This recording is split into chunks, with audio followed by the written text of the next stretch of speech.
Good morning, everybody. This is Diggs. It's another beautiful day out here in the Pacific Northwest, and today we're going to be doing a little bit of arena, but before I do that, we're going to talk a little bit about Ibarra, because Ibarra has definitely been a unit that I was initially really disappointed that I pulled, and I'm really loving her now. She is super powerful. I think she's going to be one of the most powerful sleeper units in the game. And even utilizing her in guild battle right now, I'm winning. I'm able to take her into arena, and I'm running a Frederica Cloud team on an arena map that has magic attack resistance, and we're still winning right now. So it's been a pretty fun experience, and I kind of just want to highlight her a little bit because I feel like I might have done her a little bit of a disservice when I initially pulled her. I didn't cover her at all. I was a little disappointed. And that's kind of been changing recently ever since I really 120'd her. Now, taking a look at my formation here, we are going to talk about Ibarra.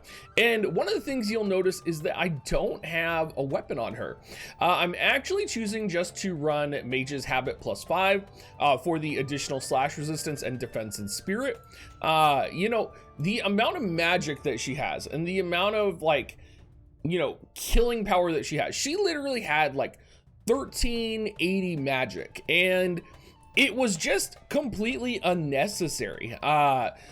She was one-shotting enemies that she would probably one-shot either way. She was kind of capping enemies that have been weakened by Cloud and Frederica. And so I decided to remove her weapon completely, give her a piece of gear that adds magic, but also gives some more slash resistance to kind of lean in on what she's really powerful for. I also removed her offensive passives. So I went for Holy Knight's Protection, Mind Body Unity. You can see she has 34 defense, 21 spirit. I have the Alexandrite ring for the enhanced accuracy, and of course I have Black Rose Helena's TMR for the barrier. Taking a look at her stats here, she has 23% resistance to slashing, 15% to piercing, 30% to missile, and 20% to magic. What's pretty powerful and scary here is that these resistances are kind of like the base resistances for her. On top of all of this, we do have, of course, area attack resistance up 20 from her TMR, right? Or from her TMR, from her VC. We have missile attack resistance up 20 from Frederica's Dream, so she has 50% missile attack resistance, making her really good against, Jadens that are out there. And then we have, of course, Cloud's TMR, which is going to give slash attack resistance up 20 as well. So remember, she had, I believe it was either 23 or 27% slash resistance, 23. So she's going to have a total of 43% slash resistance. And this is all before, she applies a barrier on herself. She has 7,300 HP. She's kind of a tanking monster, and she does take a while to get to the front line, but I've been finding she's just absolutely awesome. I may be looking at maybe even changing her Esper in the future. I really kind of want to experiment with maybe potentially getting more magic resistance on her, or some more slash resistance, since Bahamut is really for the magic and the man-eater. But I didn't want to make her too tanky, if that makes sense. I wanted to make sure she was still able to deal damage. I've been running her in arena today. She's been in my guild battle composition. This is literally my guild battle composition right here. We've been pretty reliably able to clear mono light teams, and that's kind of what we're going to test right now. We're going to kind of, take Ibarra in, kind of show off how she works. We're going to go up against Jay Jabber right now. We're in the top 2,000 of arena, so not the most optimal position, but also, we're going to start seeing these mono light teams like Fina, Engelbert, Elena. So let's go ahead and show her off here, because I'm kind of excited to see how she performs. And she's literally just been one of the, best, almost universally units that I pulled in a long time. And, as we have Golbez coming out in the future, I'm kind of wondering how powerful a triple defensive mage setup is going to be, with potentially Golbez, Kilfei, and, Ibarra. I think it might be really powerful. And I'm kind of re-questioning whether or not I should pull for Golbez right now, because I think it may be a situation where, you know, Golbez is actually going to complement Ibarra really well, and, you know, they're all going to have kind of this, you know, hard capability to kill. One of the reasons Golbez, of course, would complement her is he does have Dispel. It's either Dispel to Guts or Dispel to Auto Revive. It's one of those that he has. Kane also has it as well. He gets it on his job level 25 ability. So I could see a world where we run maybe like Kane, Golbez, Ibarra, or potentially even, again, Kill Fate EX. Now, of course, Ibarra coming in here, starting off with her LB. Now, keep in mind, the LB is not even maxed for me here, and it's still dealing a ton of damage. Elena, of course, gonna get her stuff off and kill Frederica. I mean, that's to be expected, right? You'd say Engelbert only hitting for 1700 here. Oh, and of course, oof, but the Elena is down. I'm gonna say we pretty much have this as a mop-up right now. I don't imagine we are going to lose this at all. You can see she literally just did an 8,000 damage attack against Engelbert, and literally Engelbert is, you know, yes, he's weak to magic, but she has, remember, she has no, like, plus magic on her right now. She is literally, she's literally just her currently. Like, she has defense up, she has spirit up, she's tanking these hits. Like, she's a monster. She's just coming in here and dominating, and that's kind of what she does, and I love it. I mean, she's basically, yes, she's had Cloud's help, but she's pretty much single-handedly taken down Engelbert and Fina here, which is wonderful. So that's kind of our first, you know, streak into Ibarra kind of letting loose. One thing here, if I could like bust up Cloud's power a little bit, you know, I keep going up against Elena's right now, and it would be nice if I could get Cloud to at least trigger the courage on Elena. And I don't know if I have, this gives him HP, defense piercing, and lowers evasion. I may be able to give him like ranger lore or focus, raises missile attack. Let's do focus. Mercenary is move 1 and raises attack. I could do mercenary. Let's do mercenary. Let's see. It gave 102 more attack. It's probably going to be enough to potentially trigger that, you know, potentially trigger that courage on Elena.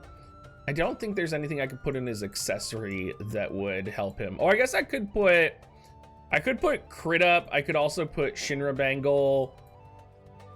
We might want to do, we could also do a jeweled ring.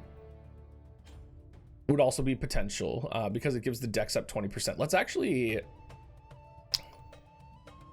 let's go ahead and kind of see how this does here. See if it's kind of enough dex to kind of pull off some more damage for him. We may just go, if he's critting 100%, we may just go straight into like his defense pen and his Shinra Bangle. This is going to be Yuna, Elena, King Mont. So let's go ahead and give it a try here against Seagull.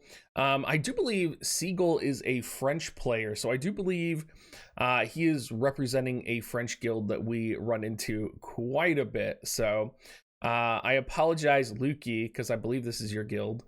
I apologize for kind of putting you guys on stream once again.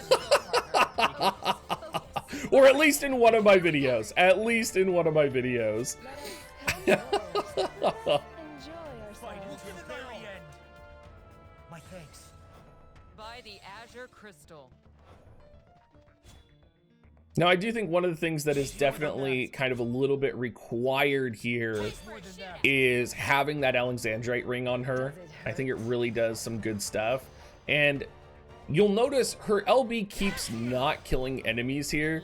If I had invested in her LB more, like that unit would probably be dead or her re-raise would be procced, right?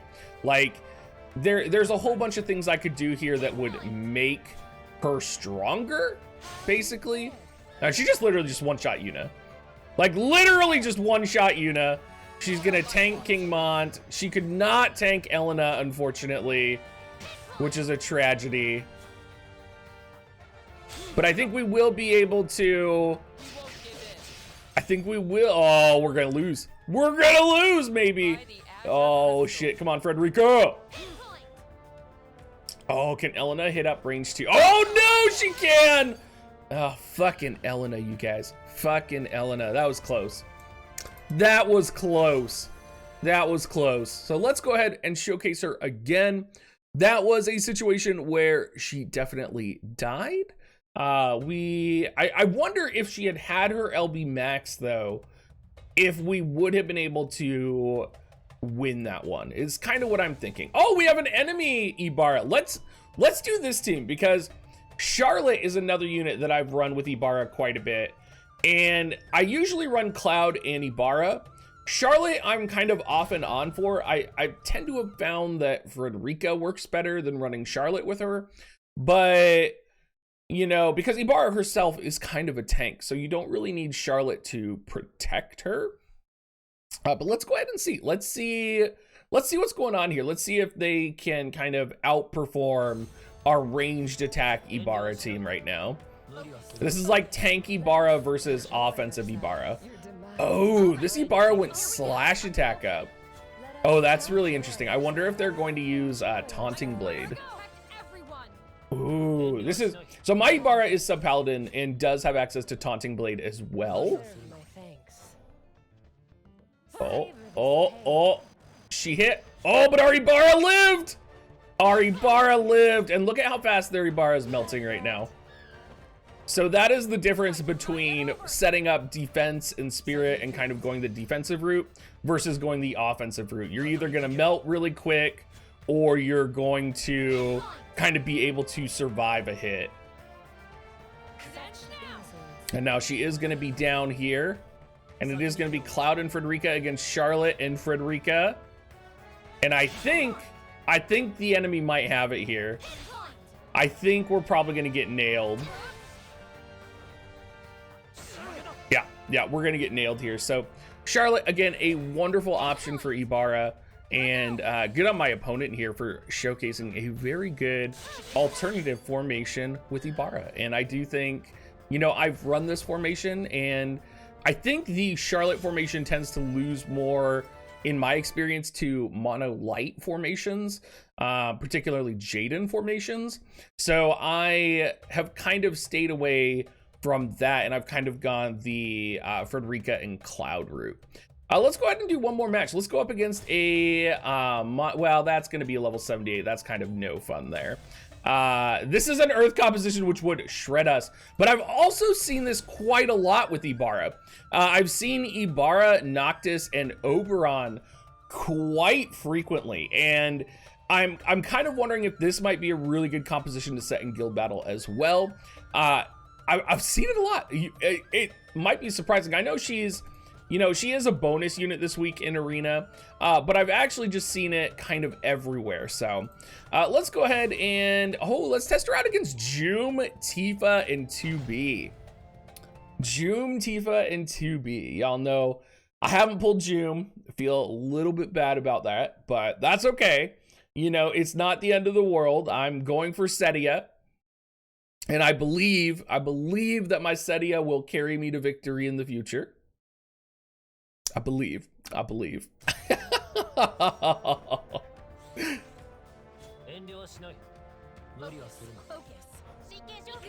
Getting all of our buffs up here. Now, striking from Tifa is one of the few resistances that Ibarra doesn't have defense against. So this may come down to killing Tifa before Tifa kills Ibarra, is what this is probably going to come down to. And I think we can probably pull it off here. We did lower her stats here. We didn't kill her. Again, you know, this may be something where I want to take the spirit up off her and give her maybe some more man-eater passive. Courage has been proc, but Ibarra is faster than Tifa, you guys. Ibarra is going to come in and kill Tifa before she has a chance to go. That is how fast Ibarra is. And with that LB lowering the opponent's agility, oh man, it set up a situation for her to kind of be destroyed. Joom shredded here on this side, and we have just 2B now. And of course, Reflex can proc at any time and make my opponent's life miserable. I'm surprised Federico went for the barrage and not the sharpshoot there. We do have Sentinel now popped on Ibarra, so Ibarra is not going to be dying at all. At least for the one turn. Got that 2B reflex. Sentinel now gone on Ibarra. 2B dodging. Ibarra going again, lapping 2B. Does end up getting shredded with that miss. So Ibarra's accuracy, something you do want to pay attention to. This is why I have the Alexandrite ring on her. Keep in mind 2B also reflexed while we reflex. So lots going on here that you could, you know, possibly look at, change, and plan for in your own formation. Anyway, everybody, I hope this gave a little bit of a realistic perspective on Ibarra, why I kind of like her, how kind of different builds can affect her. I'm probably going to change her mind-body unity here. I don't think I need the max HP and the spirit. I might go for the Man-Eater. I might go for the Mage and Lightning Attack. Prayers of Humankind is what I had before. But also Blade Soul for the agility and spirit piercing rate has been really good too. So previously I ran Blade Soul and Prayers of Humankind, and I've kind of been dabbling on the defensive side of Ibarra now for the last couple of rounds. Anyway, everybody, thank you so much for watching. I hope you guys all have a great rest of your day, and I will catch you guys next time.